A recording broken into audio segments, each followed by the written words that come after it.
आदाब, यह है समय न्यूज नेटवर्क और आप देख रहे हैं आलमी समय। अपने खास प्रोग्राम खुली बहस के साथ हाजिर हूं मैं सैयद फैसल अली।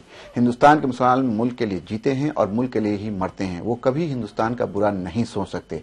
अमेरिका जाने से पहले पीएम नरेंद्र मोदी ने CNN को दिए इंटरव्यू में ये बात कही। वजीर आजम बनने के बाद मोदी ने मुसलमानों को लेकर ये पहला बयान दिया। क्या उनके कौल व फेल में यकसानियत है?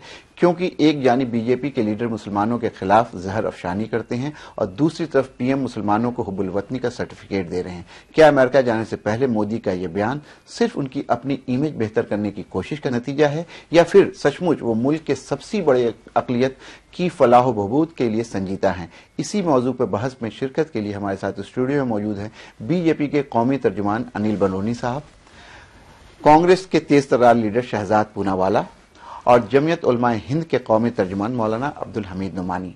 आप सभी का खैर मकदम है। तो आइए नाज़रीन, शुरू करते हैं खुली बहस।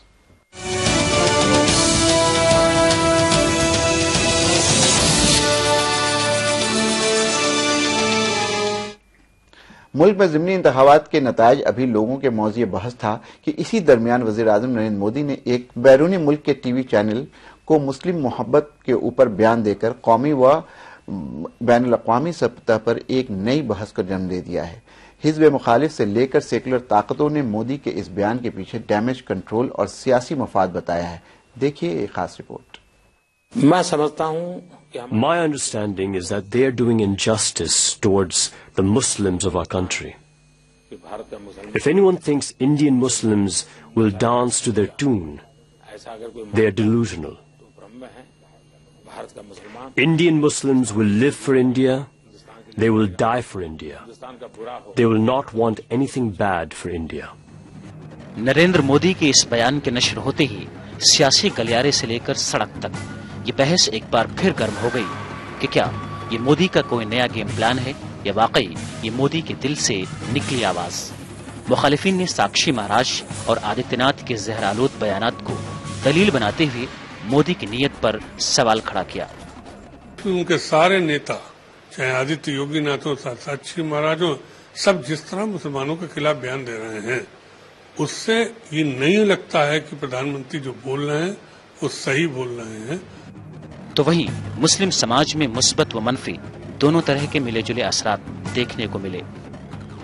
अगर ये सोच उनकी बदल रही है तो अमलन प्रैक्टिकल वो कुछ करके मुसलमानों के लिए दिखाएं, लेकिन सिर्फ बयान देने से कुछ नहीं होगा।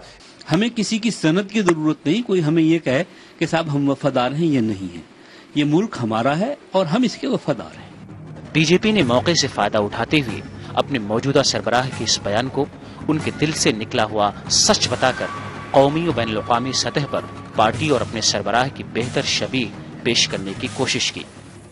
हर बार उन्होंने ये बात दोहराई है, वो कहा है कि भाई हम ऐसे मुसलमान को देखना चाहते हैं जिसके एक हाथ में कुरान हो और एक हाथ में कंप्यूटर हो। वो आगे की तरफ देखते हैं और वो जानते हैं कि मुसलमान पेट्रियट है।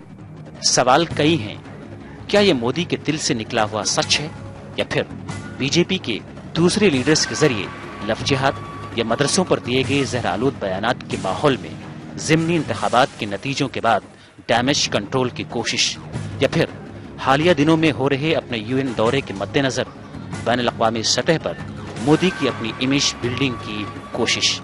फैसला आपके हाथ है। दिल्ली से आलमी समय के लिए जब्बार खान की रिपोर्ट। नाज़रीन, आपने ये रिपोर्ट देखी। जाहिर सी बात है, जिस तरह से गुज़श्ता 3-4 महीनों में जो माहौल बना है मुल्क में, कहीं ना कहीं हर वक्त ये देखने को मिल रहा है कि एक लीडर की बात अभी खत्म नहीं हुई है, दूसरा कुछ कहने को शुरू हो जाता है। कभी साक्षी महाराज कुछ कहते हैं, कभी आदित्यनाथ कुछ कहते हैं और कभी कोई बिहार से कोई बीजेपी का लीडर मुसलमानों की हुब्बुल वतनी पे, नेशनलिज्म पे, देश प्रेम के ऊपर सवाल उठाता है। लेकिन उसके बाद एकाएक नरेंद्र मोदी, जो अब पूरे मुल्क के वजीर आजम हैं, उन्होंने ये सर्टिफिकेट दिया कि नहीं, मुसलमान हुब्बुल वतनी में, देश प्रेम में किसी से पीछे नहीं है और इसके लिए जीता है और मरता है, कभी इसके खिलाफ नहीं जा सकता है। क्या वजह हुई? एकाएक ये हृदय परिवर्तन हो गया, चेंज ऑफ हार्ट हुआ, क्या हुआ है, ये समझने की हम कोशिश कर रहे हैं। हमारे साथ बीजेपी के नेशनल स्पोक्समैन अनिल बलूनी जी हैं। सबसे पहले उन्हीं से बात करते हैं कि एकाएक कैसे नरेंद्र मोदी जी को ये लगा कि मुसलमान मुल्क के लिए बहुत वफादार है। देखिए, ये एकाएक वाला शब्द तो आप लोगों ने गढ़ा होगा, लेकिन जब से मोदी जी जब गुजरात के मुख्यमंत्री बने तो उन्होंने हर वक्त एक बात बोली। उस वक्त 5.5 करोड़ गुजरातियों की बात वो करते थे। कभी उन्होंने हिंदू की बात नहीं की, कभी मुसलमान की बात नहीं की, कभी पारसी की बात नहीं की। उन्होंने कहा कि 5 करोड़ गुजरातियों की बात है। अगर उन्होंने कहा कि विकास करेंगे, सबका विकास होगा, उसमें अगर सड़क अच्छी बनेगी, अगर बिजली मिलेगी, अगर पानी मिलेगा, तो वो देख के नहीं मिलेगा कि हिंदू को मिलेगा, कि पारसी को मिलेगा, कि जैन को मिलेगा, कि मुसलमान को मिलेगा। तो मेरा यह कहना है कि नरेंद्र मोदी जी ने कभी ऐसा भेद नहीं किया, और कुछ लोग इस तरह का प्रचार कर बलूनी जी, आप तो ये देखिएगा ना कि नरेंद्र मोदी जी ने ये भेद नहीं किया, लेकिन कम से कम ये तो हम सबने देखा है कि नरेंद्र मोदी जी ने बहुत जानबूझ करके सटल तरीके से बहुत सारी चीजों को अवॉइड किया है। एक तरफ वो अगर पंजाब जाते हैं तो पगड़ी बांध लेते हैं, अगर आसाम जाते हैं तो वहां का वस्त्र धारण कर लेते हैं, लेकिन अगर उनको कोई टोपी पहनाई जाती है तो उसको बहुत खूबसूरती से मना कर देते हैं। दूसरी तरफ ये कि उनकी पार्टी के, यानी आपकी पार्टी के दूसरे जो लीडर हैं, वो इस बात के खिलाफ, अभी इनका स्टेटमेंट खत्म नहीं हुआ नरेंद्र मोदी का, और साक्षी महाराज ने कह दिया कि वो इस बात को मानने से इनकार करते हैं। क्या कहिएगा? दो तरह की विचारधारा कैसे चल रही है? नहीं, देखिए, जब हमारी पार्टी के जो सबसे बड़े नेता है और हमारे प्रधानमंत्री हैं, अगर उन्होंने एक लाइन बोल दी है, जब उन्होंने जो कहा है, तो उनकी लाइन तो लोग मान नहीं रहे हैं। नहीं, सब मानते हैं, बिल्कुल मानते हैं। ये बिल्कुल गलत परसेप्शन है। उनकी बात को माना जाता है, हमारे लिए वो बिल्कुल एकदम सत्य है। उसी को वो हमारा विचारधारा, वो हम लोग ये मान लें कि जो मोदी जी कह रहे हैं वो सच है, और जो दूसरे लोग कह रहे हैं वो यूं ही बकवास। देखिए, मैं आपको कहना चाहता हूँ कि जब मोदी जी गुजरात के मुख्यमंत्री बने, उन्होंने कोई भेद नहीं किया। उन्होंने 5 करोड़ गुजरातियों की बात की। जब वो देश के प्रधानमंत्री बने, तब से उन्होंने कभी, हर वक्त उन्होंने ये कहा 125 करोड़ भारतवासी, 125 करोड़ हिंदुस्तानी, तो उसमें 125 करोड़ में सब लोग आ गए। तो वो उनका नजरिया सबके साथ, सबका साथ, सबका विकास का है। लेकिन ये बताइए बलूनी जी, 125 करोड़ की बात तो करते थे, लेकिन अभी जब बात की है उन्होंने तो वही 17-18 करोड़ की बात की है। अभी जो बात हुई, तो अगर ऐसे ये कहा जाता है कि हिंदुस्तान का हर शहरी देश प्रेम का प्रेमी है और मुल्क के खिलाफ नहीं जा सकता है, मुल्क से मोहब्बत करता है, तो एक बात समझ में आती है। लेकिन एकाएक उनका ये कहना कि नहीं, यहाँ के जो मुसलमान हैं, तो कहीं क्या मुसलमानों को, मेरी बात सवाल है, कहीं क्या मुसलमानों को लेकर के आप लोगों के मन में ये बात है कि वो मुल्क के गद्दार हैं, या मुल्क को वफादार नहीं है, या कोई ऐसी बात है? देखिए, यही आप लोग गलत परसेप्शन बना रहे हैं। मैं आपसे जानना चाह रहा हूं। मैं इसीलिए कह रहा हूँ, ये आपका ये जो आप जिस तरीके से सवाल है, सवाल ही गलत है। उनसे CNN IBN ने एक सवाल पूछा जी, वो अलकायदा से संबंधित सवाल था कि क्या अलकायदा ने भारत में भी आतंकवादी गतिविधियां शुरू करने की बात की है, क्या हिंदुस्तान में ऐसा हो सकता है? तब उन्होंने उस सवाल के जवाब में कहा कि नहीं, हिंदुस्तान का ताना बाना इस प्रकार का है, हिंदुस्तान की संस्कृति इस तरह की है कि यहाँ पर हिंदुस्तान के मुसलमानों को बरगलाया नहीं जा सकता। वो देशभक्त हैं, देश के लिए जिएंगे, देश के लिए मरेंगे। तो इसमें कहा उन्होंने अलग के लेगा? जब उनसे सवाल जो पर्टिकुलर किया जा रहा है उसका जवाब दे रहे हैं। चलिए, हमारे साथ कांग्रेस के स्पोक्समैन हैं पूनावाला साहब, बहुत तेज तर्रार बातचीत करते हैं, उनसे जानने की कोशिश करते हैं। उन्होंने सुना कि अनिल बलूनी जी ने जो बात कही वो सुना, आपने ये भी देखा होगा कि नरेंद्र मोदी ने क्या बयान दिया, और उसके ऊपर जो डिफरेंट रिएक्शंस आए हैं उसको भी आपने देखा। आप कांग्रेस के लोग इसको किस तरह से देखते हैं? देखिए, पहली बात तो ये है कि इस देश के मुसलमानों को किसी के भी सर्टिफिकेट की जरूरत नहीं है, ना चाहे वो मोदी जी का ही सर्टिफिकेट क्यों ना हो। लेकिन मिल रहा है तो उसमें बुराई क्या है? मैं आपको बताता हूँ। बुराई इसमें कोई बात की नहीं है, पर यह है कि क्या ये सर्टिफिकेट दिल से दिया जा रहा है या केवल एक परसेप्शन के लिए दिया जा रहा है। आपने 2 सवाल उठाए कि क्या ये इमेज बिल्डिंग के लिए था, क्या ये चुनाव के हार के बाद था। इसका मैं सिद्ध कर देता हूँ। भारतीय जनता पार्टी के जो प्रवक्ता बैठे हैं, इन्होंने कहा कि मोदी जी का क्या है सबसे इम्पोर्टेंट है। अब इनके ही उलट, मोदी जी के उलट, साक्षी महाराज, योगी आदित्यनाथ, उषा ठाकुर, इनके जो अध्यक्ष है, वाइस प्रेसिडेंट है, लक्ष्मीकांत वाजपेयी उत्तर प्रदेश के अध्यक्ष है, इन्होंने ऐसी ऐसी बातें कही हैं, चाहे मदरसे के बारे में हो, चाहे लव जिहाद के बारे में हो।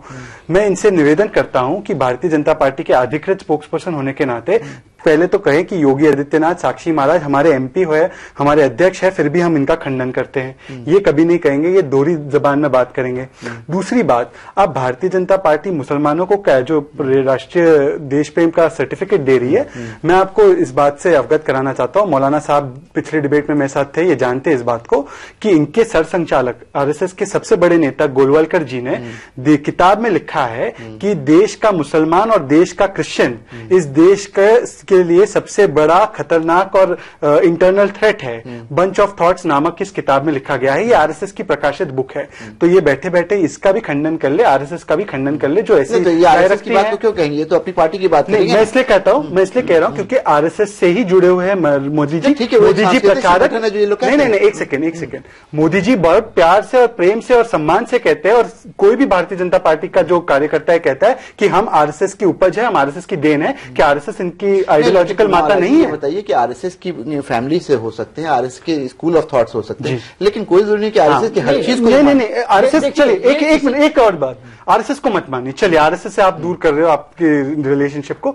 साक्षी महाराज तो इनके एमपी है, योगी आदित्यनाथ 5 समय के एमपी है, लक्ष्मीकांत वाजपेयी प्रदेश अध्यक्ष हैं, उषा ठाकुर एमएलए हैं, ये तो इन्हीं के पार्टी से है, कम से कम उनका तो खंडन कीजिए लगे हाथ। जी बोलो जी, जो सवाल उठाया पुनः वाले ने बहुत वैलिड पहले खंडन कीजिए फिर आगे बोलिए। बिल्कुल मेरे को बोलने दीजिए। देखिए, एक तो मेरा सबसे पहले कहना है कि जिस प्रकार से कुछ चीजों को उठाया जा रहा है, अगर स्वामी आदित्यनाथ ने कोई 40 मिनट का भाषण दिया, उसके सिर्फ 15 सेकंड को उठा के कुछ चीजों को शोर मचाया जाए, मैं ये कोई अच्छी बात है समाज में। बलोनी जी, हाँ। आप खुद समझते हैं, आप प्रवक्ता हैं, कि बात उसी पे होती है जो अहम होता है या जो कंट्रोवर्शियल होता है। नहीं, स्वामी उन्होंने एक कंट्रोवर्शियल बात 5 सेकंड में बोली हो या 15 सेकंड में बोली हो, पूरे हिंदुस्तान में उस पर चर्चा हुई, उस पर चुनाव आयोग ने उनको नोटिस दिया, चुनाव आयोग ने उस पर नोटिस दिया उनको। देखिए, इसीलिए मैं आपको कह रहा हूं कि जब हमारे देश, जो हमारे प्रधानमंत्री, हमारे शीर्ष नेता हैं, जब उन्होंने उस लाइन को खंडन कर दिया, उन्होंने कह दिया, उसके बाद क्या होता है? जहां तक लव जिहाद की बात करें, कहां लव जिहाद, बताइए लव जिहाद का कहां पैदाइश हुई?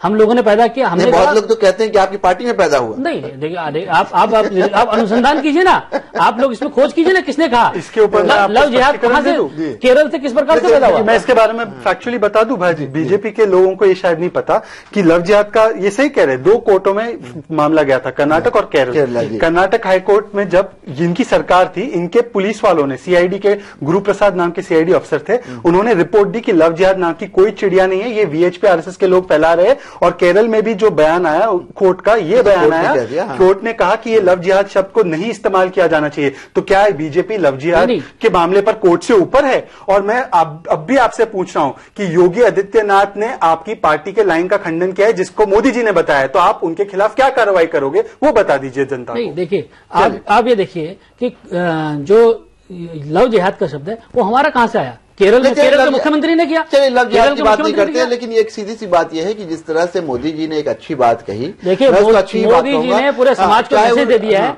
और हमारी पार्टी के बावजूद आपकी पार्टी के लोग उसकी हमेशा मुखालफत कर रहे हैं और उसके तुरंत उसके विपरीत बयान दे रहे हैं। आप लोग सामने आगे खंडन क्यों नहीं कर देते? बिल्कुल नहीं, साक्षी महाराज ने जो कहा है वो बिल्कुल गलत कहा। साक्षी महाराज से हम लोगों ने अपने को दूर किया, हमने कहा उनका व्यक्तिगत विचार होगा, हमारा विचार नहीं है, मतलब दूर कर लेंगे, कोई कार्रवाई नहीं करेंगे। नहीं, कार्रवाई नहीं, हमने उसको दूर किया और उनको समझे क्या करना आगे। स्वामी साहब हमारे साथ मौजूद हैं जमात उलमा हिंद के जनरल सेक्रेटरी और तर्जुमान अब्दुल हमीद नुमानी साहब, उनसे जानने की कोशिश करते हैं। नुमानी साहब, आपने दोनों की बातचीत सुनी, कांग्रेस के जो तर्जुमान है उनकी भी बातचीत सुनी, और आपने अनिल बलोनी साहब जो बीजेपी के नेशनल स्पोक्समैन है उनकी भी बातचीत सुनी। आपने भी देखा होगा नरेंद्र मोदी ने जिस तरह की बात कही है, जाहिर सी बात है आम आदमी के लिए एक अच्छी बात है। लोगों को लगता है जिस तरह की बात मोदी जी को लेकर के है, एक परसेप्शन बना हुआ है, गलत और सही ये तो लोग फैसला करेंगे, लेकिन एक परसेप्शन की बात थी। उसमें जब ये बात आती है तो कहीं ना कहीं लगता है एक ठंडी हवा का झोंका है, एक अच्छी बात मोदी जी ने कही है। अगर ये बात कही है तो इस पर सियासत क्यों? देखिए, इस पे जो है बहुत बहस हो रही है पिछले दिनों से जी।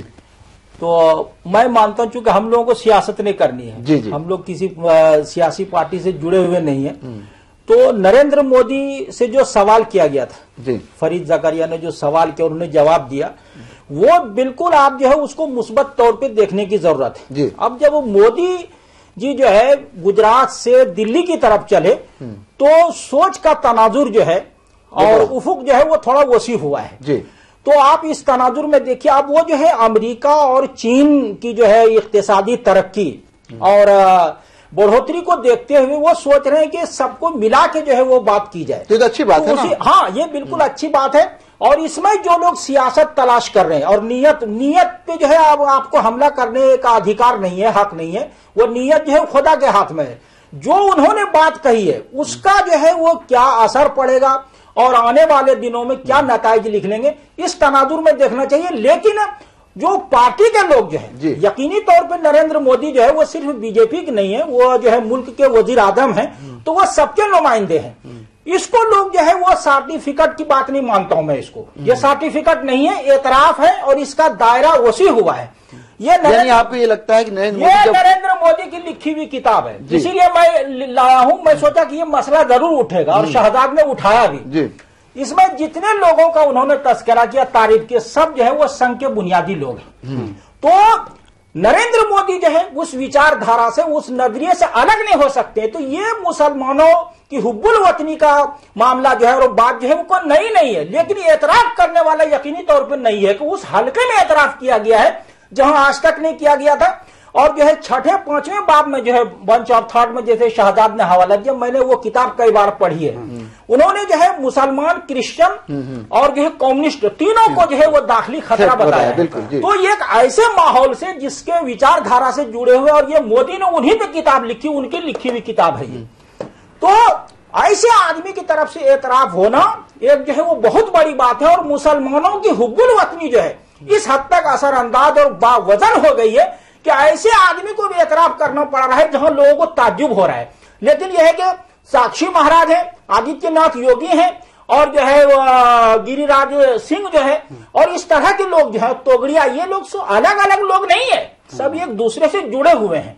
जो वैचारिक और तो ऐसा तो नहीं लग रहा है कि मोदी जी कुछ कह रहे हैं, कार्रवाई नहीं और हो रही है, दूसरे लोग उनकी बात को नहीं, जब कार्रवाई नहीं हो रही है तो ये सवाल जो है वो जरूर खड़ा होता है कि कहीं ये रावण की तरह जो है 10 जो है वो सर वाले तो लोग नहीं है कि अलग अलग जो है एक रणनीति और पॉलिसी की जो है तुम कुछ बोलो हम कुछ बोले, ताकि हर आदमी का दायरा अपने हिसाब से बोले। आपने बहुत अहम बात कही है कि कहीं ऐसा तो नहीं है कि एक आदमी कुछ कह रहा है और 10 लोग दूसरी बातें कर रहे हैं, लेकिन वक्त की पुरानी पॉलिसी है, ये कोई नई थोड़ी। हम 250 किताबें पढ़ चुके हैं RSS। यहाँ पे वक्त हो गया एक ब्रेक का। ब्रेक के बाद वापस आएंगे तो नुमानी साहब के पास वापस चलेंगे और जानने की कोशिश करेंगे किस तरह से इनको ये लगता है कि नहीं, ये सोची समझी स्कीम के तहत ये सारी चीजें की जा रही है। लेते हैं एक ब्रेक।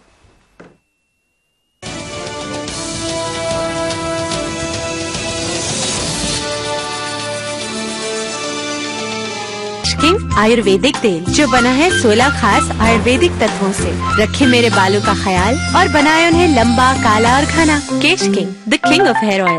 430 सभा कर रहे हैं नरेंद्र मोदी, तो जाहिर सी बात है वो दिन भर में 4 बार दिखेंगे। मुसलमान पिछड़ा हुआ है तो मुसलमान को रिजर्वेशन देकर उसको आगे लाइए। 4-5 मिनिस्ट्रीज आपने एक आदमी को दे रखी। बाहर का विदेशी आकर के जम्मू कश्मीर का नागरिक शादी करके बन सकता है। कोई महिला यदि वहाँ की यदि बाहर कर लेती है तो उसकी सिटीजनशिप भी खत्म हो जाए।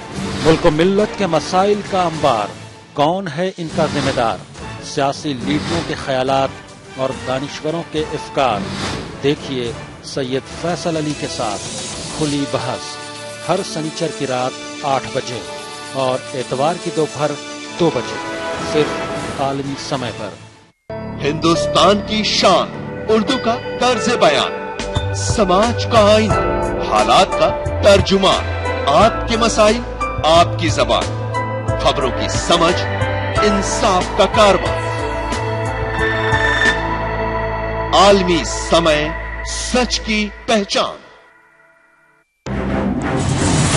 बदलते हुए आलमी मंजरनामे और मुस्लिम दुनिया का मुकम्मल जायजा, मुल्क के सियासी उथल पुथल का गैर जानिबदाराना तज्जिया, रियासतों की सियासी व समाजी सरगर्मियों पर बहस, अदब का निगार खाना, मजहब और माहौलियात पर मालूमाती मज़ामीन, हर हफ्ते नए मौज़ूआत और नए रंग के साथ मुस्बत और तामीरी सहाफत का अलंबरदार उर्दू हफ्तरोजा आलमी सहारा, यानी समाज और सियासत का जामे जहानुमा।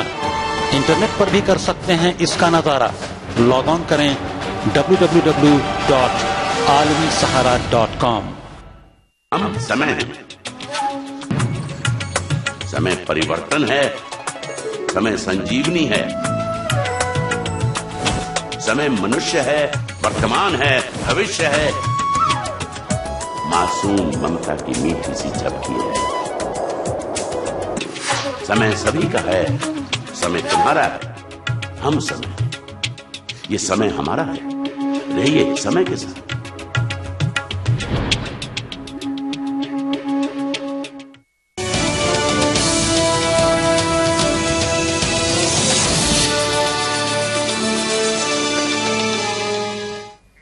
ब्रेक के बाद आपका एक बार फिर खैर मकदम है। ब्रेक में जाने से पहले अब्दुल हमीद नुमानी साहब ये बता रहे थे कि ठीक है, नरेंद्र मोदी ने जो बात कही है बहुत अच्छी बात है, उसमें सियासत तलाश करने की कोई जरूरत नहीं है, और ये बहुत अच्छी बात है कि उस हल्के से ये बात आई है जहां हमेशा मुसलमानों के ऊपर शक व शुबा किया गया है, उनको मशकूक समझा गया है। लेकिन उसके साथ साथ उनको इस बात का भी डर है और इस बात के पर भी वो उनका एतराज है कि नरेंद्र मोदी तो कुछ कह रहे हैं लेकिन उनके पार्टी के दूसरे लोग जो है वो बिल्कुल दूसरा राग अलाप रहे हैं। और उनका मानना है नुमानी साहब का कि शायद ये सब एक ही हिस्से के लोग हैं और एक ही चट्टे बट्टे के लोग हैं जो कहीं ना कहीं सोची समझी स्कीम के तहत ये कह रहे हैं, और ये आरएसएस का पुराना तरीका है। हाँ नुमानी साहब, देखिए ये बिल्कुल जो है वो सही है। और नरेंद्र मोदी जो है, हमें लगता है देखिए किसी भी आदमी के बारे में आप ये नहीं कह सकते कि वो 24 घंटे शरीफ रहता है या 24 घंटे जो खराब हो जाता है। तो आपने जो है वो हदीस में एक हवाला है कि जो है वो ज़कात का माल था, वो शैतान जो है उसको उठाने लगा, तो वो एक साहबी ने उसको पकड़ लिया, तो हुजूर सल्लल्लाहु अलैहि वसल्लम के सब मामला आया तो वो पकड़ लिया, तो कहने लगे भाई मुझको छोड़ दो। कहने लगे क्यों? कहने लगे मैं एक तुमको दुआ बताता हूं। तो कहा आयतल कुर्सी जब पढ़ो तुम्हारे पास शैतान नहीं है। वो शैतान ही कह रहा था। कहने लगे रात इस तरह के एक आदमी आया था, तो हुजूर सल्लल्लाहु अलैहि वसल्लम ने कहा कि वो तो खुद शैतान था, लेकिन बात अच्छी बता गया है। तो खराब लोग भी जो है वो अच्छी बातें कह देते हैं, तो अच्छी बात का एतराफ करना चाहिए और हम इसको इकरार मानते हैं, सर्टिफिकेट नहीं। इकरार का दायरा जो है ये तो मानिएगा ना कि नरेंद्र मोदी साहब का विजन जैसा आप कह रहे हैं कि कहीं ना कहीं कुछ उनका जो ये है वो जो है उनको लगता है कि जो है मुल्क जो है तरक्की की तरफ उसी वक्त बढ़ेगा जब सब मिलके चलेंगे, इसीलिए वो कहते हैं सबका साथ सबका विकास। लेकिन यह है कि जो नजरअंदाज कर रहे हैं ऐसे लोग जो इश्तियाल अंगेज बयान दे रहे हैं, तो नजरअंदाज करने का मतलब यह है कि कहीं न कहीं जो है कुछ पर्दादारी है। तो सवाल जो खड़ा होता है, इस सवाल को दूर करना जो बहुत जरूरी है, और शक को सवाल और शक को दूर करना बहुत जरूरी है। शहजाद आपसे ये जानना चाहेंगे कि जो बात अभी कही है नरेंद्र मोदी ने, नुमानी साहब जो तर्जुमा हिंद के तर्जुमानी करते हैं, बहुत बड़ा मुसलमानों का इदारा है, तो आप सोच समझ सकते हैं, लेकिन ये कि उसके बावजूद ये लोग कह रहे हैं हमेशा जब कोई बयान आता है टाइमिंग को लेकर के बातचीत होने लगती है। आपको क्या लगता है कहीं इस तरह की कोई बात थी जिसकी वजह से नरेंद्र मोदी ने यह बयान दिया? ये ऐसा महसूस होता है, और नुमानी साहब ने एक किस्सा सुनाया है, उस किस्से में कई मायने निकलते हैं अगर आप उसको गौर से रिकलेक्ट करेंगे तो कोई शैतान भी अच्छी बात कह सकता है, मैं उस पर ज्यादा जोर देता हूं। पर मैं आपको इसका एक उदाहरण, एक प्रधानमंत्री ने जब एक बात कही है तो हम लोगों को ये मानना चाहिए मैं आपको इसका उदाहरन देता हूं। चलिए मान लीजिए कि एक मिनट के लिए मोदी जी इन बातों पर यकीन रखते हैं। मोदी जी के गुजरात में, जहां पे अभी आनंदीबेन पटेल है राज्य चीफ मिनिस्टर, वहां पे एक मुस्लिम परिवार को हटाया गया हिंदू लोकेलिटी से। प्रवीण तोगड़िया का बयान था, वो वीडियो में भी कैद था और इंडियन एक्सप्रेस के फ्रंट पेज पे स्टोरी छपी। आज तक हमारी याचिकाओं के बावजूद वहां पे एक एफआईआर दर्ज नहीं हो पाई।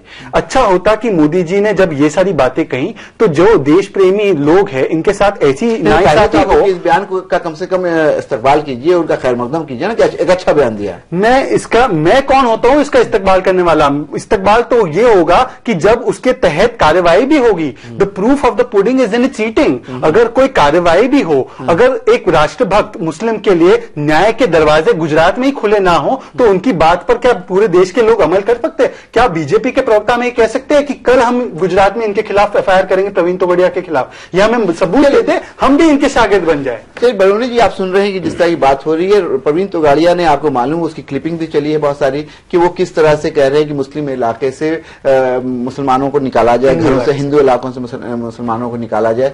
पूरा तरीका बता रहे हैं कि इस तरह से करो, अगर ये फॉर्मूला फेल हो तो ये करो, ये फेल हो तो ये करो, और उसके बाद निकाल के ही दम लो। जब ये एक सिचुएशन है, वैसी हालत में अगर नरेंद्र मोदी ये कहते हैं कि नहीं मुसलमान तो बहुत देश प्रेमी है और मुसलमान मुल्क का बुरा नहीं चाहता और नहीं कर सकता है, तो कैसे यकीन किया जाए? फिर क्यों ना ये बात हम माने कि अमेरिका जाने से पहले इमेज मेकओवर करना था, एक अच्छी इमेज देनी थी, इसलिए ये बात कह दी गई। नहीं, देखिए, एक तो पहले जो आपने कहा कि इस समय ऐसा बयान क्यों आया, आप ये बताइए कि अगर भारत के प्रधानमंत्री अमेरिका जा रहे हैं और वहां का कोई दुनिया का सबसे बहुत बड़ा चैनल है CNN, उसके कोई जर्नलिस्ट आते हैं और वो इंटरव्यू लेते हैं, तो क्या वो बता के इंटरव्यू दिया जाएगा कि ये सवाल पूछना? भाई, उन्होंने एक सवाल पूछा, उसका जवाब दिया गया। इसमें इतने सारे उसके अर्थ निकालना, टाइमिंग तो तय थी नहीं, उसके इतने सारे अर्थ निकालना, मेरे को लगता है ये इसमें नुक्ताचीनी आपकी बात दूसरी बात, जहां तक मेरे मित्र बता रहे हैं, ये कभी भी मुसलमानों का विश्वास नरेंद्र मोदी पे नहीं बनने देना चाहते कि नरेंद्र मोदी क्योंकि विकास करेंगे, नरेंद्र मोदी काम करने वाले हैं। ये पिछले आजादी के बाद से ये लोग इसी तरह की अफवाह फैलाते आए हैं। ये इनका काम ही इस तरह की अफवाह फैलाना है। ये कांग्रेस के लोग मुसलमानों को इस तरह अपना वोट बैंक से, ये इंसान नहीं समझ रहे इनको, ये वोट बैंक समझ रहे हैं मुसलमानों को, और उनका दुरुपयोग इसी प्रकार से करते आए हैं। लेकिन मोदी जी देश को, अभी आप देखिएगा, अभी तो 3 महीने हो गए हैं, अभी 5 साल होने दीजिए, 5 साल के लिए मैंडेट है हम लोगों के लिए, 5 साल होने दीजिए। देश का एक एक आदमी किसी जात का, किसी पंथ का हो, वो समझेगा कि विकास क्या होता है, और जब विकास होगा तो इस तरह की सारी बातें अपने आप समाप्त हो जाएंगी। चलिए, एक बहुत अच्छी बात इन्होंने कही है। नुमानी साहब, आपसे जानना चाहेंगे कि जाहिर सी बात है 60 साल तक कांग्रेस ने हुकूमत की, और कांग्रेस ने हमेशा ये इल्जाम उसके ऊपर लगता है कि बीजेपी का भूत दिखा दिखा के, आरएसएस का दिखा दिखा करके मुसलमानों को अपने पाले में रखा, उनके लिए किया कुछ नहीं, और आज वो नहीं चाहती है कि मुसलमान किसी भी तरह से, किसी भी बहलावे में या किसी भी बात में, चाहे वो नरेंद्र मोदी का ये स्टेटमेंट हो या और भी बात हो, उसको देख करके नरेंद्र मोदी की तरफ या बीजेपी की तरफ गामजन हो, उसकी तरफ जाए। कैसे देखते हैं? चाहे कांग्रेस हो, समाजवादी हो या दूसरी सियासी पार्टियां हो। नहीं, आप पहले ये बताइए कि आपको लगता है कांग्रेस ने हमेशा बीजेपी का डर दिखाया? हाँ, ये जो है खौफ की सियासत तो इन लोगों ने की है, और ये इसीलिए जो है, तो आपको मालूम होगा कि कांग्रेसियों में भी बहुत से जो है वो संघ की सोच के लोग रहे हैं, और जो है वो नर्म हिंदुत्ववादी जो है वो हमेशा जो कांग्रेसियों में रहे हैं। जवाहरलाल नेहरू जैसे लोगों को लड़ना पड़ा ऐसे लोगों से। तो आप ये नहीं कह सकते कि कांग्रेस जो है वो बहुत जो है वो दूध की धुली हुई है, ऐसी बात नहीं है। तो इन लोगों ने भी जो है वो खौफ को और फिरका परस्त, ये जो नरेंद्र मोदी ने जो बयान दिया है, मैं उसी दिन से समझ रहा हूं कि जो फिरका परस्ती की सियासत करते, चाहे वो मुसलमान हो या हिंदू हो, वो दोनों के लिए जो वो मसला पैदा हो गया कि ये जो विश्व हिंदू परिषद, बजरंग दल और संघ के लोग जो है, इसकी पूरी बुनियाद जो है मनफी है और मुस्बत कोई बुनियाद नहीं है। तो अगर ऐसे हालात जो ठीक हो जाते तो किस नाम पर जो है हिंदू समाज के सामने जाएंगे? मुस्बत तो कोई बुनियाद नहीं है इन तंजीमों, संगठनों के पास। तो ये तो जिन्होंने ऐसी अच्छी बात कहा दी कि ये सब परेशान है जो फिरका परस्ती की सियासत करते हैं, इसीलिए कांग्रेस भी परेशान है। मुसलमानों में भी वो लोग परेशान है जो फिरका परस्ती की बुनियाद पे सियासत करते हैं, और हिंदुओं में भी, जैसे साक्षी महाराज ने तो फौरन जो है रद्द अमल दे दिया। तो साक्षी महाराज के पास क्या है करने के लिए? अच्छा, आदित्यनाथ योगी जो है वो 5 बार एमपी रह चुके हैं। इतने दिनों तक आपने 2 काम करके नहीं दिखाया, सिवाय ये कि हिंदू मुसलमानों में आपने तफरीक पैदा की, और गोरखपुर की तारीख को आप भी दागदार कर रहे हैं। शाह रोशन और बाबा गोरखनाथ जो है, ये दोनों हिंदू मुस्लिम इत्तेहाद के हामी थे। ये बीच में ये लोग कैसे आ गए जो हिंदू मुस्लिम में तफरीक और जो है नफरत फैला रहे हैं? तो ये इन लोगों का मनफी बुनियादों पे जो खेल है, वो इन लोगों का खेल बिगड़ता हुआ नजर आ रहा है। साक्षी महाराज ने मुझे बुला लिया एक चैनल पे, मैं आपसे बहस करूंगा। मैं कहा बिल्कुल बहस करूंगा, आप लोग 10, 15, 20 आइए, मैं अकेले आ रहा हूं। और मैं वहां चैनल पे पहुंच गया और पौन घंटा इन्होंने इंतजार करवाया, उसके बाद भाग खड़े हुए। क्यों आप भागे? क्यों बहस करते आप? क्या आपके पास कोई दलील है? मैंने कहा कि जो आपने लिस्ट बनाई है, बीजेपी के अनिला सिंह जो है वो भी, और जो है महापात्रा साहब ने कहा कि ये हमें जो इत्तेफाक नहीं है, और खुद जो है जो विजय बहादुर पाठक ने कहा कि ये जो है, चलिए आपने एक बड़ा इल्जाम लगाया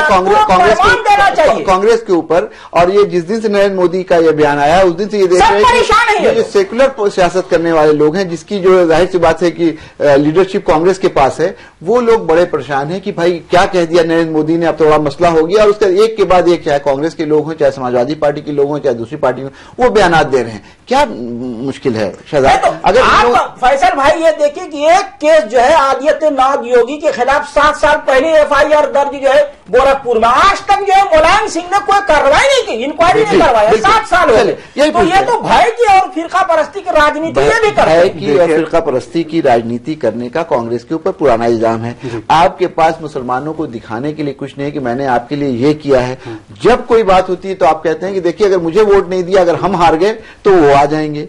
अब तो वो आ गए हैं, तो अब तो आपके पास कम से कम कुछ करने का वक्त है कि कुछ करके दिखाई, सिवाय बयानबाजी के क्या फायदा है? तो मौलाना साहब की बात से मैं वाकिफ हूं कि मुलायम सिंह यादव ने आज तक उनके खिलाफ क्यों एक्शन नहीं लिया। अरे आपने क्या किया? मैं आपको बताता हूं। चाहे वो योगी आदित्यनाथ हो या चाहे वो मुस्लिम फंडामेंटलिस्ट हो, चाहे आजम खान हो, चाहे और कोई भी हो या सिमी के लोग हो, उनके खिलाफ हम लोगों ने हमेशा कार्रवाई की है और खुले मन से की है। ऐसे नहीं सोच के कि ये एक तरह के फंडामेंटलिज्म को आगे करेंगे। मेरी खुद की याचिकाएं अगर आप देख ले तो आजम खान हो, राम गोपाल वर्मा हो या कोई और हो, हम लोगों ने योगी आदित्यनाथ सबके खिलाफ कार्रवाई की है और अल्पसंख्यक आयोग ले गए हैं, अलग अलग जगह कानून के जगह ले गए हैं। हमारा केवल ये पूछना है, हम तो मोदी जी की इंटेंशन पे भी डाउट नहीं करते, हम तो कहते हैं बहुत स्वागत की बात है अगर मोदी जी ऐसी भाषा बोलते। हम तो केवल ये कह रहे कि आप कह रहे हो ना कि कांग्रेस हमेशा भूत दिखाती है, तो हमें मौका मत दीजिए, आप जो है समान तरीके से सबके लिए एक्शन लीजिए। आज की मैं एक्शन लिया, अच्छा बयान दिया है। एक सेकंड आज की मैं बात करता हूं। प्रवीण तोगड़िया पे आज तक गुजरात ने एक्शन नहीं लिया। अब एक दूसरे मौलाना साहब है मेहदी हसन, जिन्होंने गरबा के बारे में कुछ अच्छा कहा है और उनको इमीडिएटली जेल में डाला गया। हम उसका स्वागत करते हैं। ठीक, तो मौलाना को ये बात कहनी चाहिए थी जो बात उन्होंने कही। मौलाना ने बिल्कुल नहीं कहनी चाहिए, बिल्कुल नहीं। और आजम खान, मौलाना साहब और ऐसे लोगों ने जब जब ये बातें कही हैं, हम लोगों ने तब तक खंडन ही नहीं, अल्पसंख्यक आयोग हो या जहां पे भी कानूनी प्रक्रिया हो, हम लोगों ने किया है। सबसे ज्यादा सिमी के लोगों को, जो लोगों ने गलत काम किए, उनकी गिरफ्तारियां तब हुई है जब कांग्रेस पावर में थी। कांग्रेस तो वायलेंस से बना। लेकिन अब आपसे एक सवाल आरएसएस की आपने जमात इस्लामी पाबंदी लगा दी, जमात इस्लामी का कहीं नाम नहीं था। बाबरी मस्जिद जब गिराई गई, शहीद की गई, तो जमात इस्लामी कहां थी? वो कांग्रेस ने सब पे पाबंदी लगा दी। अब देखिए, अब इनको प्रॉब्लम है कि हमने बहुत काम किया। नहीं, इनको ये प्रॉब्लम नहीं है। शहजाद, आप बात को अवॉइड कर रहे हैं। अब अगर बाबरी मस्जिद का गिरी, उसके बाद अगर बैन लगाना है तो उन लोगों पे बैन लगाना है जो उसके पीछे थे या उसके जिम्मेदार थे या जिनके ऊपर शक था। जी बाबरी मस्जिद के इसमें तो आपको, अब क्योंकि आपने बाबरी मस्जिद का मुद्दा छेड़ा है, उमा भारती और अडवाणी जी को तो उन्होंने मंत्रालय में नहीं लिया, पर उमा भारती जी के खिलाफ चार्जेस है कोर्ट द्वारा, फिर भी उनको लिया गया कैबिनेट में और कैबिनेट मंत्री बनाया गया। हम लोगों ने जहां जहां हो सकता था केस किए। आपको पता होगा कि 98 से लेकर 2004 तक Advani ji deputy prime minister, home minister है, और कितने लिबरायन कमीशन के केस बंद करवाए ये मौलाना साहब भी जानते हैं और बीजेपी के भी लोग जानते हैं। तो अब लोगों ने केस को मैनिपुलेट करके बंद करवाया। लेकिन शहजाद, आप ये कह के नहीं बच सकते, 10 साल आपके पास था। 10 साल में पूरी इंक्वायरी करके आप 98 से लेकर 2004 तक दिग्विजय सिंह केस नहीं करते, शहजाद से कराते। शहजाद केस करेंगे तो उसमें उतना वजन नहीं होता जितना दिग्विजय सिंह करेंगे। नहीं, मैं आपको एक बात बता दूं, देते हैं, मैं आपको बता, हम जो है हम पाबंदी लगाने के हक में नहीं है आरएसएस पे। शायद मौलाना साहब आरएसएस के नाम पे सियासत करेंगे। शायद मौलाना साहब को ये नहीं पता कि जो भी केस मैं करता हूं वो केस तो पहली बात तो जहां पे पार्टी का रोल होता है वो उसमें शामिल होती है, और दूसरी बात यह है कि दिग्विजय सिंह का जो चीफ मिनिस्टर बतौर टेन्योर है उसको उठा लीजिए, सिमी को बैन करने वाले वही थे। तो ये मत हमारे पे आरोप लगाइए कि जहां पे होता है बजरंग दल क्यों नहीं लगाया? लेकिन आपने मेरे सवाल का जवाब नहीं दिया। मैंने आपसे सीधा सवाल ये किया कि ये कब तक चलेगा कि आप लोग मुसलमानों को बीजेपी और आरएसएस का खौफ दिखा करके वोट लेते रहेंगे? अब वो जो खौफ था वो खत्म हो गया है, नरेंद्र मोदी वजीर आजम बन गए। हम तो यही कह रहे हैं कि हमें खौफ, और आप हमारे पे आरोप लगा रहे हैं, तो ये आरोप को पूरी तरह से खत्म कर सकते हैं अगर जो केसेस हम स्पेसिफिक केसेस बता रहे हैं उसमें कार्रवाई कर ले। शहजाद, ये बताइए कैसे आप मानिएगा, कैसे आप कहिएगा, आपके दौरे हुकूमत में जब यूपीए की सरकार थी, जाहिर सी बात है हिंदुस्तान में जितने मुसलमान नौजवान पकड़े गए हैं, आप लोगों के यहाँ पकड़े गए हैं, बॉम्बे से लेकर के सूबे में ज्यादा पकड़े गए। कैसी बात है? आंध्रा को ले लीजिए और गुजरात के बारे में नहीं रिकॉर्ड है। देखिए, मैं बहुत खुश हूं कि आप लोग हमारे पे ये सवाल उठा रहे हैं। जहां पे हैदराबाद में मक्का मस्जिद ब्लास्ट में हुआ, उसी एनआईए आपकी सरकार, बिल्कुल, और एनआईए हमारी सरकार के दौरान ही एनआईए ने प्रॉपरली छानबीन करके ये बताया कि इसमें ये इन्वॉल्व नहीं थे। साध्वी प्रज्ञा और जो कर्नल पुरोहित थे उनके यहाँ पे शीर्ष नेतृत्व बीजेपी का जाके उनको माला पहना रहा है। ये सही बात है क्या? ये मुसलमान के मन में खौफ नहीं पैदा करता? मदरसा आतंकवाद का गढ़ है, ये मुसलमान के मन में खौफ नहीं पैदा करता? ये हमने बयानात दिए हैं कि ये बयानात बीजेपी से आए। चलिए देखिए, ऐसे अगर आरोप लगाते रहेंगे कि इस वक्त यहाँ कौन नहीं गया, कौन गया, कौन किसको इनाम देने गया, उसके बाद लगता है विषय अंतर हो जाएगा, है ना? बलोनी जी, आपसे मैं सीधा जानना चाह रहा हूं कि ठीक है, ये बात आरोप प्रत्यारोप ना करें हम लोग, लेकिन एक बात तो बिल्कुल तय है कि एक तरफ तो प्रधानमंत्री जो है जिसको कहते हैं एक्सटेंडिंग, वो जो है कि फूल के साथ आगे बढ़ रहे हैं, दूसरी तरफ आपके यहां से ये भी बयान आ रहा है कि मदरसा जो है टेरर फैक्ट्री है। मैं अभी देख रहा था, एक टीवी चैनल ने बहुत अच्छी एक डॉक्यूमेंट्री बना के दिखाई कि मदरसों में क्या होता है, आप सबने देखा है। और अगर मान लीजिए बलोनी जी कि ऐसा कुछ होता है, आपकी सरकार है, आपने खुद का 5 साल का आपका मैंडेट है, आप जांच करवा लीजिए। नहीं बिल्कुल हम दूध का दूध पानी का पानी। लेकिन किसने कहा ये? क्यों ये आरोप आप बताइए किसने कहा? जिन्होंने कहा हमने उसको अपने से दूर किया, हमने कहा हम बिल्कुल सहमत नहीं है उससे। नहीं तो वही नवानी साहब कह रहे हैं दूर करते रहिए 10 बार। नहीं बिल्कुल नहीं, प्रधानमंत्री जी ने बहुत स्पष्ट संदेश दे दिया है पार्टी के कैडर को भी कि देखो एक ही काम है, सबका साथ सबका विकास करना है, हमने इन फालतू किसी की चीजों पे नहीं पड़ना है। ये 50 सालों से आजादी के बाद से इस तरह समाज को बांटते हुए आए हैं। एक सवाल है, आप सवाल वहां पूछेंगे, आप मत पूछिए। मैं ये पूछ रहा हूँ कि यदि बलोनी जी पार्टी लाइन से अलग बात करते तो इन पे कार्रवाई जरूर होगी कि नहीं होगी? बिल्कुल। तो जब साक्षी महाराज, योगी आदित्यनाथ मोदी जी की बताई गई लाइन से अलग बात कर रहे हैं तो अब तक, और वो भी जो एक अवैध बयान है, असंवैधानिक बयान है, सवाल को मैं कार्रवाई नहीं हो रही? बलोनी जी, एक बहुत स्वाभाविक प्रक्रिया है, बहुत नेचुरल कोर्स ऑफ एक्शन है कि अगर कोई आदमी पार्टी लाइन से अलग होता है तो उसको शो कॉज नोटिस दी जाती है, उसके ऊपर कार्रवाई होती है। क्या ऐसा है कि साक्षी महाराज या योगी साहब ये दोनों कुछ ज्यादा बड़े कद के लोग हैं और कहीं ना कहीं हिंदुत्व का चेहरा है, इसलिए उनके ऊपर कार्रवाई नहीं होती? देखिए, जब मैंने आपको हर बार एक ही बात कह रहा हूं कि अगर प्रधानमंत्री जी ने कह दिया, जो लाइन तय कर दी, अब उसके खिलाफ कोई नहीं जाने वाला। अगर देखिए बहुत बड़ा परिवार है, कभी कोई अगर कहता है, समाज में कई तरह के लोग हैं, लेकिन अब एक लाइन तय कर दी गई है, कह दिया गया है कि सिर्फ विकास की बात होगी, एक मॉरेटोरियम कर दिया गया है, तय हो गया है, सिर्फ विकास की बात होगी। ऐसा कोई मौका मत दो कि कांग्रेस के और समाजवादी पार्टी के लोग जो 50 सालों से 70 सालों से जो बेवकूफ बना रहे हैं, आगे ना बढ़ा पाए। आज उसके बाद भी ये बात हुई उषा ठाकुर द्वारा और साक्षी महाराज द्वारा, मौलाना साहब जानते बता देंगे ये। नहीं, वो बोलने के बाद फिर विषय वो अलग है, तो फिर अभी एक्शन देखिए, फिर वो अलग विषय। साक्षी महाराज तो चैलेंज कर पार्टी जो है हमारे खिलाफ, अगर चाहे तो जानना चाह रहा हूँ कि साक्षी महाराज ने तो ये कहा कि पार्टी अगर मुझे निकालना चाहती है तो निकाल दे, मैं अपना बयान वापस नहीं लूं। पार्टी को क्या कमजोरी है? क्या अब तो आपके पास बहुमत भी इतना है कि एक आदमी अगर चला भी जाएगा तो कोई फर्क नहीं पड़ता है? 283 है आपके पास। नहीं, देखिए, अब हमने उसको सबको लाइन दे दी गई है कि सबको इसमें रहना है। अब उम्मीद करें कि आप कुछ नहीं बोलेंगे। निश्चित तौर पे आप देखिए अच्छा रहेगा। और इनकी बात मान लेते हैं, लेकिन इनके बहकाए में ना आए, इनके बहकाए में ना आए, इनको मौका ना दे, क्योंकि इन्होंने आजादी के बाद से इसी प्रकार से बेवकूफ बनाया है, मुसलमानों को डराया है, मुसलमानों को इसी तरीके से करते रहे। इन कांग्रेस के और समाजवादियों के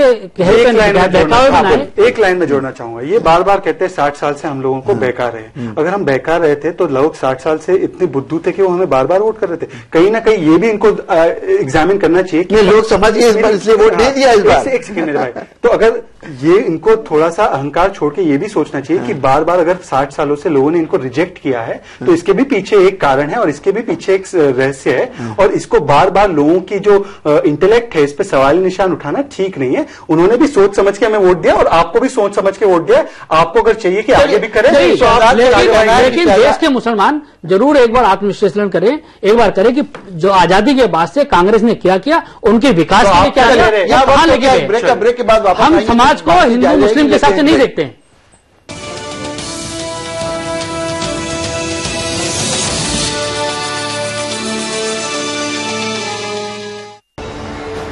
दुनिया बन गई है ग्लोबल शहर, तो जानिए हर मुल्क की अहम खबर, हलचल पड़ोसी मुल्क की या 7 समंदर पार की,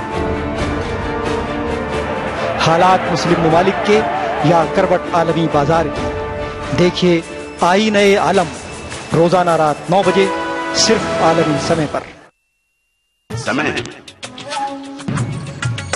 समय परिवर्तन है, समय संजीवनी है, समय मनुष्य है, वर्तमान है, भविष्य है, मासूम ममता की मीठी सी झपकी है।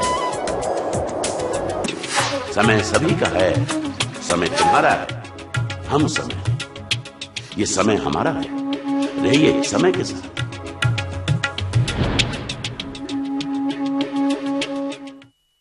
हिंदुस्तान की शान, उर्दू का तर्ज बयान, समाज का आईना, हालात का तर्जुमान, आपके मसाइल आपकी जबान, खबरों की समझ इंसाफ का कारवां,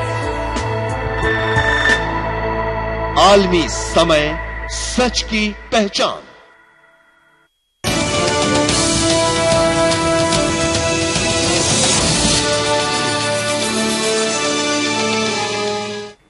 ब्रेक के बाद आपका खैर मकदम है। हम बातचीत कर रहे थे कि मुसलमानों को लेकर के नरेंद्र मोदी का जो नया बयान आया है उसको लेकर के सियासी गलियारे में तरह तरह का रिएक्शन आ रहा है। यहाँ पे भी आप देख रहे हैं तरह तरह की बातें लोग कर रहे हैं, लेकिन एक बात बिल्कुल तय है कि नरेंद्र मोदी ने यह कहकर कम से कम ये दिखाने की कोशिश जरूर की है कि वो एक जो पुरानी सोच है उससे हट करके कुछ मुसलमानों के बारे में नई सोच सामने रख रहे हैं।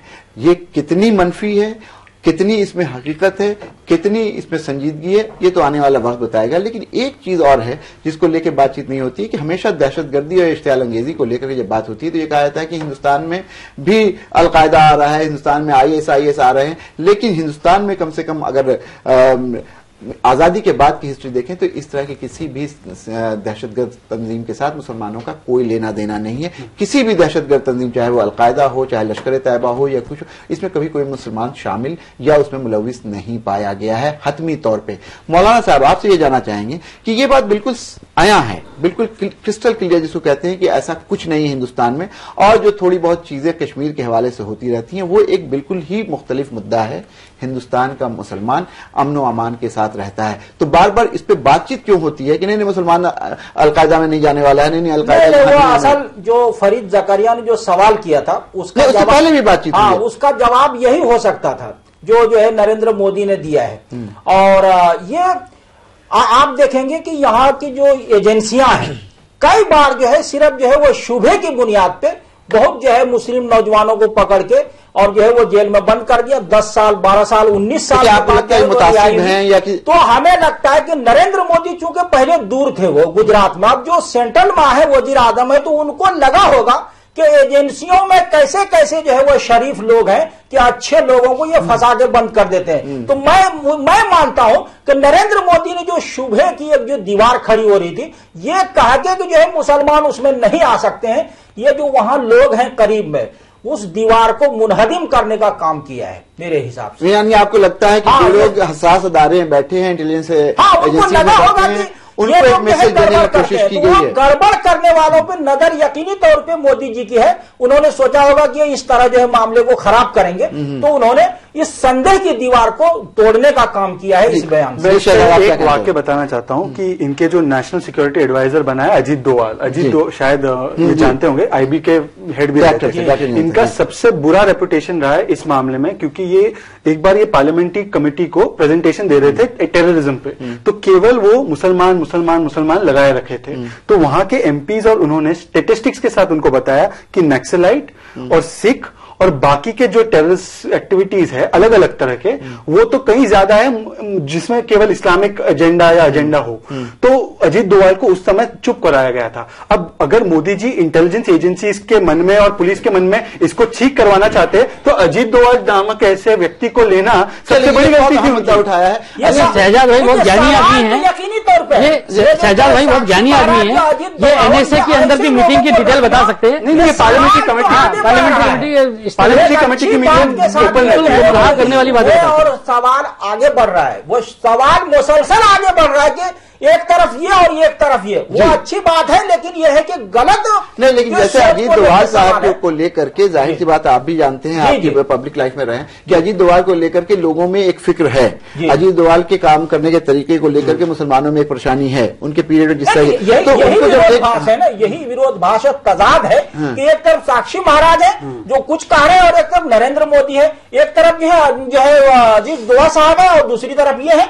तो ये जो है एक ही साथ जो है ये मुतजाद जो है रवैया कैसे जो है वो चलाया जा रहा है, ये तो सवाल है ना। मैं पहले से कह रहा हूं कि ये सवाल जो है वो बराबर बना हुआ है और इसका दायरा जो है बढ़ रहा है। जब तक के दूसरे वो दायरे को और उस दीवार को पूरी तरह नहीं तोड़ देंगे आप, ये सवाल बना रहेगा। कैसे तोड़ा जा सकता है आप बताइए, क्या किया जाएगी? ये थोड़ी और जुर्रत करनी पड़ेगी नरेंद्र मोदी को, चूंकि वो अपने आप तो जुर्रत तो कर रहे हैं, तो नहीं कर सकते। धीरे देखिए, वो बतलाते हैं, वो आप खुद कह रहे हैं कि बदलते हुए नरेंद्र मोदी को आप देख रहे हैं। आपका तो ही बात हो सकती, या तो जो है साक्षी वगैरह आदित्यनाथ योगी की कोई अहमियत नहीं है जो बयान दे रहे हैं कि छोड़ो इसको जो नजरअंदाज करो, या जो है उनसे डरते हैं। तीसरा जो है वो कोई सबब नहीं हो सकता। आपसे एक सवाल, नरेंद्र मोदी को देख करके उनकी पूरी पर्सनैलिटी को देख के आपको लगता है किसी से डरते होंगे वो? नहीं नहीं, डरते नहीं, लिहाज तो सारी पार्टी डरती है। अरे अब भाई जब वो उन्हीं के कबीले के घर के लोग हैं तो वो थोड़ा लिहाज कर जाते हैं। तो मैंने ये कहा ना कि हर वक्त 24 घंटे आदमी जो है वो शरीफ नहीं रहता, खराब भी नहीं होता है। तो उन्होंने देखा होगा, छोड़ो नजरअंदाज करो, घर के लोग हैं, तो वो घर से बाहर के लोग नहीं है। तो ये सवाल तो बना हुआ है, सवाल को जब तक ये जवाब में नहीं बदलेंगे, जो पूरी तरह जो है वो शक जो है वो खत्म नहीं हो सकता, ये सवाल रहेगा। बलोनी साहब, आपसे जानना चाहेंगे, जिस तरह की बात हो रही है अलकायदा और ISIS को, कहीं आपको ऐसा नहीं लग रहा है कि इसके ऊपर ज्यादा बातचीत हो रही है? कहीं सरकार भी ये सोचे कि इस तरह की ऑर्गेनाइजेशन को हिंदुस्तान में कोई पनाह मिल सकती है या कोई जड़ जमा सकती है? अभी तक की जो तारीख रही है उसमें ऐसा कुछ नहीं है। तो बार बार जो बात होती है, हम लोग टीवी चैनल्स पे भी देखते हैं, मीडिया पे भी देखते हैं, और पार्टीज के प्रवक्ता के ऊपर तौर पर भी देखते हैं। अभी आसाम से एक बयान आ गया, उसके बाद फिर आपकी पार्टी से रिएक्शन आ गया।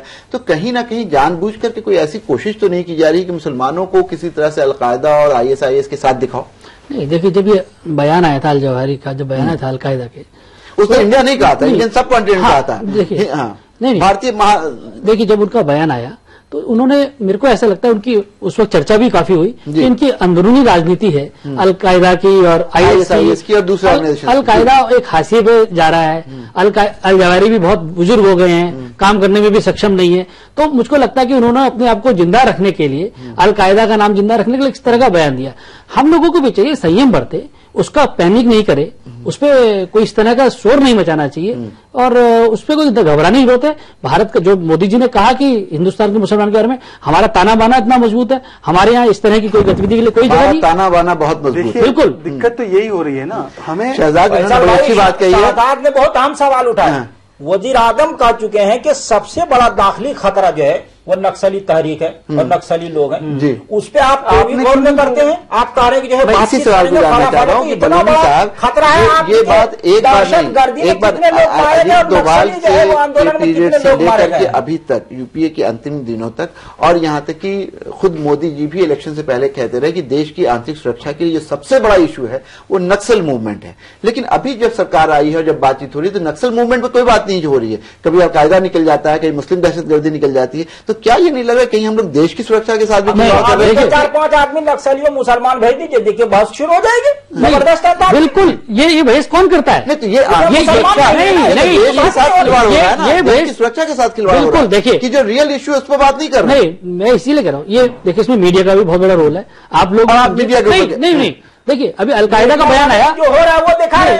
अलकायदा का जो बयान आया, सरकार नेक्सलिज्म पे काम कर रही है, माओवाद पे काम कर रही है, मजबूती से कर रही है। विषय अभी अल-जवाहिरी का, अलकायदा का जो बयान आया, उसके बाद CNN ION में इंटरव्यू हो गया, उस कारण से ये माहौल बन गया। लेकिन सरकार मजबूती से नेक्सलिज्म पे काम कर रही है, माओवादियों के खिलाफ काम कर रही है, तो इस पे कोई वो नहीं है। ये इसमें अभी आप इसको पूरा जोड़ के देखिए। अगर मोदी जी साक्षी महाराज पे कार्रवाई कर देते, साक्षी महाराज का क्या बयान था? Madrasa is a hub of terror. Hub of terror. देखिए अब वो लाखों के मन में चला गया कि यहाँ पे आतंकवादी के। आपको लगता है कि लोग उनको सीरियसली लेते? एक मिनट, उनको सीरियसली नहीं लेते। वो 2-2, 3-3, 5-5 बार ML-MP चुनाव जीते, 16-16 लाख, 20-20 लाख लोग वोट करते हैं उनको। आपको क्या लगता है उनको सीरियसली नहीं लिया जाता? आप कहते हैं उनकी अहमियत नहीं है। मतलब जनता फिरका परस्त हो रही है। योगी आदित्यनाथ, एक बहुत अहम सवाल है। मेरे एक पॉइंट में फिर योगी आदित्यनाथ को स्टार कैंपेनर बनाया। लक्ष्मीकांत वाजपेयी यूपी के अध्यक्ष है, ये अहम लोग नहीं है। और इनके जब बोलने से क्या होता है कि एक मन में पैदा हो जाता है लोगों के मन में कि मुसलमान मतलब टेररिस्ट, और फिर ये अलकायदा का वीडियो आता है तो सारी फोकस उसी पे जाती है, जैसे कि टेररिज्म केवल एक ही धर्म के लोग कर रहे हैं, पर जबकि टेररिज्म का कोई धर्म नहीं है। और मोदी जी का भी बयान केवल इस तरीके से आता है कि सारी कॉन्स्टिट्यूएंसी खुश हो, मुसलमान को लगे कि भैया हमें यहां से एक सर्टिफिकेट मिल रहा है, और दूसरे लोगों को लगे देखो यही लोग हैं जो करते हैं, इनको तो हमारे लोगों की सर्टिफिकेट की जरूरत है। तो ये जो दो तरफी बातें हैं ये सही नहीं है। दो जुबान से जो बातें हो रही है सही है। साक्षी महाराज आप लोगों की बातचीत से जो बात साफ हुई है कि 2 तरह के बयान आपकी पार्टी से आ रहे हैं। बिल्कुल, एक तरफ से चलता है कि नहीं इनको साथ लेके चलना है, सबका साथ सबका विकास। मुझे याद है नरेंद्र मोदी जी से हम लोगों की भी बात हो रही थी तो उन्होंने इसी तरह की बात कही थी। लेकिन उसके बाद पार्टी के दूसरे नेतृत्व के लोग दूसरी बात करते हैं। और सबसे अहम बात यह है कि जो भारत की आंतरिक सुरक्षा या इंटरनल सिक्योरिटी के लिए जो थ्रेट चीजें हैं उन पे हम लोग बात नहीं करते हैं, और जो इश्यूज नहीं हैं, नॉन इश्यूज हैं, उनको डिस्कस करते हैं। आपकी खुद की सरकार उसको क्यों नहीं इशू बना रही है? देखिए, एक मैं सजाद जी का जरूर जवाब देना चाहूंगा। ये बार बार कह रहे हैं कि स्वामी साक्षी पे कार्रवाई क्यों नहीं कर रहे। आदित्यनाथ जी के बारे में बोल रहे हैं। जब दिग्विजय सिंह उत्तर प्रदेश के प्रभारी रहे, दिग्विजय सिंह के बयानों को, दिग्विजय सिंह जो गंदा बोलते हैं, जो खराब बातें बोलते हैं, दोनों को कंपेयर किया, नहीं सुनिए, दोनों को कंपेयर बोलने दीजिए। अब दिग्विजय सिंह, मैं कहता हूँ दिग्विजय सिंह जितना खराब बोलते हैं, एक बार नहीं 20 बार, 50 बार। सुनिए सुनिए, नहीं कोई ऐसी बात कही हो, अब आप कहने नहीं देंगे पूरी बात, तो कैसे होगा? क्या बताइए, आप सुनिए, क्या कहा? कांग्रेस पार्टी ने 50 बार कहा कि दिग्विजय सिंह के बयान से हम सहमत नहीं है। 50 बार का है। दिग्विजय सिंह कब क्यों निकाला दिग्विजय सिंह को? तब दिग्विजय सिंह को कभी नहीं निकाला। कभी शहजाद जी ने कभी नहीं कहा कि पार्टी हाईकमान ने इसको किया। बिल्कुल, मैं बोलूं, ये एक अधिकृत स्पोक्स पर्सन है और मुझे इनकी बातों पे बड़ा ताज्जुब होता है। दिग्विजय सिंह का जो बयान जो विवादास्पद था वो ये था कि बटला हाउस मामले में उन्होंने कहा कि एक जुडिशियल इंक्वायरी होनी चाहिए, जो बात एक कानूनी प्रक्रिया है, कोई भी एनकाउंटर में जुडिशियल इंक्वायरी होती है। वो मामला कोर्ट में भी चल रहा था। कांग्रेस पार्टी ने कहा जो कोर्ट फैसला करेगी फाइनल हम उससे रहेंगे। दिग्विजय सिंह ने तक ये कहा जब फैसला आ गया कि चलिए, जबकि कोर्ट ने अब कोर्ट का फैसला हो गया तो मुझे एक बात, उस बयान की तुलना आप साक्षी महाराज का वो बयान जहां पे वो कहते मदरसे में टेररिस्ट होते, इससे कर रहे हो। ये देखिए, दिग्विजय सिंह के मैं एक बयान की बात नहीं कर रहा हूं, मैं स्पेसिफिक बयान नहीं बताता। सुनिए शहजाद जी, सुन लीजिए पहले।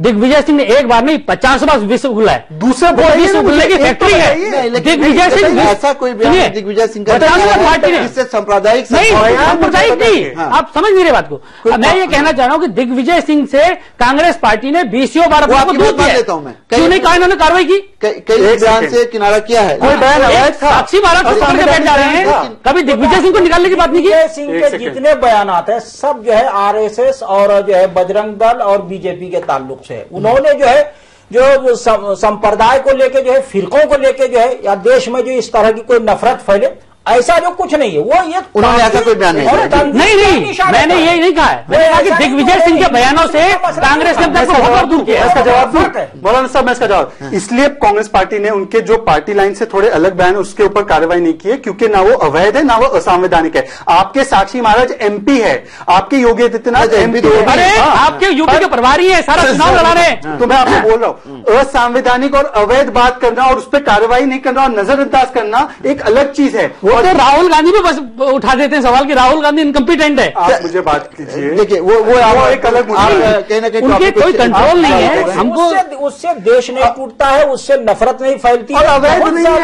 एक आदमी पे इल्जाम लग रहा है। बात तो मानिए क्या कि जो चीज दिग्विजय सिंह कहते हैं, मैं उनका डिफेंस नहीं कर रहा हूँ, उनसे इनकी पार्टी के इंटरनल प्रॉब्लम सामने आ सकते हैं, वो लग सकता है कि पार्टी लाइन, लेकिन कहीं भी उनके कोई बयान से मुझे शायद उतना याद नहीं है कि उससे कोई ऐसा हैट्रेट फैला हो या कोई नफरत फैली हो या कोई इस तरह की बात हो। लेकिन जिस तरह की बात आपके यहां से आती है उससे कहीं ना कहीं कॉमनल हार्मोनी जो है वो डिस्टर्ब होती है। लक्ष्मीकांत कहते हैं कि 99, और ये लगता है कि जो नरेंद्र मोदी, मेरी बहुत लंबी बातचीत नरेंद्र मोदी से हुई थी जब मैंने इंटरव्यू किया था, और उन्होंने कहा था कि एक हाथ में कुरान और दूसरे हाथ में लैपटॉप चाहिए, तो एक दूसरा नरेंद्र मोदी दिखा।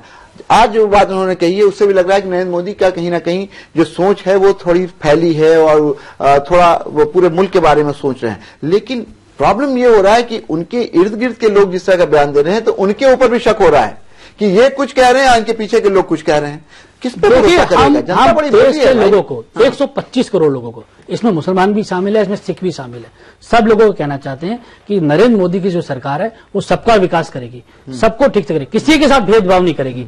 जहां मुसलमानों की, इसमें मुसलमान भी इंक्लूड है, इसमें सिख भी इंक्लूड है, सबका विकास करेगी। और आने वाले 5 साल जब हमारी सरकार होगी तो जो इस तरह के लोग हैं, जो फिरकापरस्त लोग हैं, जो समाज में बदभावना फैलाते हैं, कांग्रेस के लोग, समाजवादी, ये 5 साल के अंदर इनके ये एक्सपोज हो जाएंगे। आपने 10 ट्रांसफर कर दिया, एक्सपोज हो जाएंगे 5 साल के अंदर। और देखिएगा 5 साल का हमें समय दीजिए, देश के मुसलमानों को भी लगेगा नरेंद्र मोदी का शासन। आपने ये कहा कि 5 साल का समय दिया जाए। नुमानी साहब, आपसे जानना चाहेंगे कि अभी जाहिर सी बात है बहुत जल्दबाजी, अभी तो 5 महीने भी नहीं हुए नई सरकार को आए हुए, नरेंद्र मोदी का 4था महीना चल रहा है, 5 महीने भी नहीं हुए, 5 साल की मुद्दत है। लेकिन 4 महीने में अगर नरेंद्र मोदी को ये रियलाइजेशन है, ये सोच में परिवर्तन और ये सोच में तब्दीली दिख रही है कि मुसलमानों के बारे में वो अच्छी बातें कहने लगे हैं, तो क्या हमको उनको और वक्त नहीं देना चाहिए कि कुछ और दिन के बाद हो सकता है? तो हम तो वक्त देने के लिए तैयार हैं। कोई भी बड़ा काम जो है बहुत जल्दी नहीं होता है, उसमें जो है वक्त लगता है। लेकिन यह है कि जब से नरेंद्र मोदी की जो है वो सरकार बनी है, तब से जो है वो सांप्रदायिक तत्व जो है वो सोच रहे हैं कि हमारी तो आप खुद ही कह रहे हैं कोई चीज एकाएक नहीं हो सकता, हमें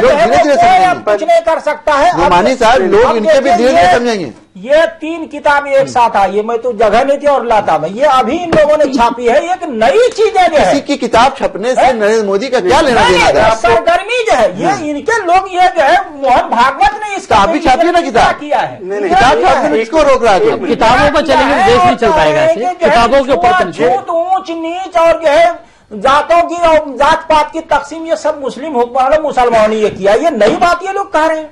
मैं इसके बारे में ये तो बिल्कुल सही बात है, कि इसमें जात पात का जो बात है, और ये हमेशा कहा जाता है कि इस्लाम इसीलिए शायद फैला कि जात पात से ऊपर है और जात पात नहीं है। कुछ चीजें ऐसी आती हैं कि मैं धर्म के ऊपर बात नहीं करना चाहिए, लेकिन ये कि कुछ किताबें हो सकता है मुसलमानों की तरफ से भी छपती हों, हमारा दूसरी तरफ से भी छपती हों, इस तरह का माहौल बनाया जाता है। अगर इस तरह के माहौल बनाने वाले लोगों पर काबू नहीं कीजिएगा तो एक नरेंद्र मोदी क्या पूरे माहौल को ठीक कर लेंगे? लेकिन यहाँ पे जो लोग बैठे हैं विभिन्न इदारों में, विभिन्न डिपार्टमेंट्स में, पब्लिसिटी में और दूसरी जगहों पे, वो जिस तरह से पूरे वातावरण को दूषित कर रहे हैं, उसको जिस तरह से प्रभावित कर रहे हैं, उसको रोकने में आपकी पार्टी फेल हो रही है। बिल्कुल कोई फेल नहीं रही, पार्टी ने बिल्कुल स्पष्ट संदेश सबको दे रखा है और हमारी पार्टी और सरकार दोनों मिलकर पूरा ढंग से काम कर रहे हैं। देश के 125 करोड़ लोगों के विकास के लिए काम कर रहे हैं। ठाकरे तो वो सियासी लीडर है, उनको ये अभी गरबा है, अब आप कहाँ है वो, अब आप धार्मिक जो है वो जो है क्योंकि इन्होंने किताब का मसला उठाया है। आपको ये पता होना चाहिए विजय सोनकर शास्त्री इनके राष्ट्रीय प्रवक्ता ने किताब लिखी है। एक मिनट मौलाना साहब, दूसरी बात जो इन्होंने इसमें कहा कि मुसलमान की वजह से अब ये नई थियरी इन्होंने डाली, मुसलमान की वजह से कास्ट सिस्टम आया। तो आपको ये पता होना चाहिए कि यही गोलवालकर जी आरएसएस के ये सबसे बड़े सपोर्टर थे मनुस्मृति वो डॉक्यूमेंट पूरा हुआ। चलिए तो ये भी ठीक है, इन्होंने मुसलमानों पे बातें ये करते फिरका परस्त कांग्रेस। अगर हम किसी पे एक्शन, अभी ओवैसी ने बहुत गंदी बातें की थी, अकबर ओवैसी ने, याद है आपको, जो यूपी में हमारा कैंडिडेट था, दोनों को जेल भेजा गया, फिर भी हम गलत। और ये लोगों के यहाँ पे प्रवीण तोगड़िया करते, इनके शास्त्री जी करते, इनके साक्षी महाराज करते, ये कोई कार्रवाई नहीं करते, इनको कहते कि 5 साल का समय दीजिए। तो ये डबल स्टैंडर्ड हमारे लिए और इसके लिए क्यों? चलिए, लेकिन एक चीज बलूनी जी, चलिए ये सारी चीजें सियासत में होती हैं, पॉलिटिक्स में बहुत सारी चीजें होती है, रेट्रिक होता है, इलेक्शन लड़ने के लिए, जीतने के लिए बहुत सारी चीजें। अब सीधी सी बात यह है कि अब आप लोग ये सारी चीजें जो थी उसको कहीं पीछे रखना चाहिए। सरकार 5 साल के लिए आ गई है, अल्पमत की भी नहीं है, बहुमत की सरकार है, मेजॉरिटी के साथ आप आए हैं। तो अब इस तरह की जो डिविसिव एजेंडाज हैं उसको पीछे रखने में कहीं ना कहीं आपको नहीं लगता है कि जो संगठन है वो फेल हो रहा है? नहीं, ये तो देखिए चर्चा आप ही लोग कर रहे हैं, बाकी सरकार का चर्चा क्यों कर रहे हैं? रोज आप यहाँ से कुछ सरकार एकाग्र है अपने काम पर, सरकार अपने विकास के काम पर एकाग्र है, सरकार बिल्कुल इस तरफ नहीं सोच रही है। आप लोग ये कुछ लोग यहाँ से इस तरह की बातें करते रहते हैं, समाज में करते रहते हैं। हमारा लक्ष्य एकदम क्लियर है, हमको विकास करना है 125 करोड़ लोगों का, हमको इनको अच्छा जीवन स्तर देना है। अभी मुख्यमंत्री प्रधानमंत्री जी ने अभी कितनी अच्छी योजना ला रहे हैं, स्वच्छता वाली योजना 2 तारीख से शुरू कर रहे हैं हम। जनधन योजना, सामाजिक सौहार्द के बजाय अगर सामाजिक सौहार्द नहीं रहेगा और इसको ढांचे को बार बार लगातार आप उस पर वार तो योजनाएं काम नहीं करती, क्या ये योजनाएं काम करेंगे? और आपके प्रधानमंत्री कहते हैं कि मोरेटोरियम लगे। देश वाले अगर लिखते तो हमें परेशानी नहीं होती, वो तो बीजेपी वाले लिखते हैं। बीजेपी के कौमी तर्जमान है ये डॉक्टर जो है विजय सोनकर जो है, शास्त्री जो है, बीजेपी है। 3 किताबें मैं पढ़ चुका हूं, ये तीनों किताबें। अरे भाई तीनों किताब में कम से कम एक जुमला तो कम से कम प्यार का लिखते तुम, हिंदू मुसलमानों की जात के, तुम तो पूरी नफरत फैला रहे हो। रोकना पड़ेगा नुमानी साहब, यहाँ पे वक्त खत्म हो रहा है। सौहार्द फिरका वरना नाज़रीन, आपने ये बहस देखी, जाहिर सी बात है एक बात जो नरेंद्र मोदी के बयान से साफ हुई है वो ये है, जिसका नुमानी साहब ने भी खैर मकदम किया, कि कहीं ना कहीं ये लग रहा है कि नरेंद्र मोदी ये एतराफ किया। चलिए इन्होंने नरेंद्र मोदी के बयान का एतराफ किया कि कहीं ना कहीं नरेंद्र मोदी की सोच में तब्दीली आई है। जो इनका मानना है कि गुजरात से निकल कर मोदी दिल्ली आए हैं तो कुछ बेहतर बातें कर रहे हैं और उनको ये लग रहा है कि अब पूरे मुल्क के वजीर आजम है। लेकिन इसके साथ साथ नुमानी साहब ने यह भी कहा कि उनकी कथनी और उसके बाद जो उनके दूसरे लीडर हैं उनकी करनी में बड़ा तजाद है, बहुत विरोधाभास है, कहीं ना कहीं इतना इंटरनल कंट्राडिक्शन है जो समझ में नहीं आता। यही बात शहजाद पूनावाला ने भी कही कि जिस तरह से बात कही गई है, नरेंद्र मोदी ने जो कहा है कि मुसलमान टेररिस्ट नहीं है, बड़ी अच्छी बात है, लेकिन उनके पार्टी के दूसरे लोग क्या कह रहे हैं ये बड़ी अजीब सी बात है। बलोनी साहब ने हालांकि कोशिश की कि इस बात की सफाई पेश कर सके, लेकिन जिस तरह के बयान आ रहे हैं अब समय आ गया है कि बीजेपी को 5 साल के लिए इख्तिदार मिला है, 5 साल के लिए हुकूमत मिली है, है। अब कम से कम अपने वजीर आजम को संजीदगी से काम करने दें। हम तमाम मेहमान का शुक्रिया अदा करेंगे। खुली बहस में बस इतना ही। आप आलमी समय को इंटरनेट पर भी देख सकते हैं। लॉग ऑन करें samay live.com। फिलहाल हमें इजाजत दीजिए और आप देखते रहिए आलमी समय।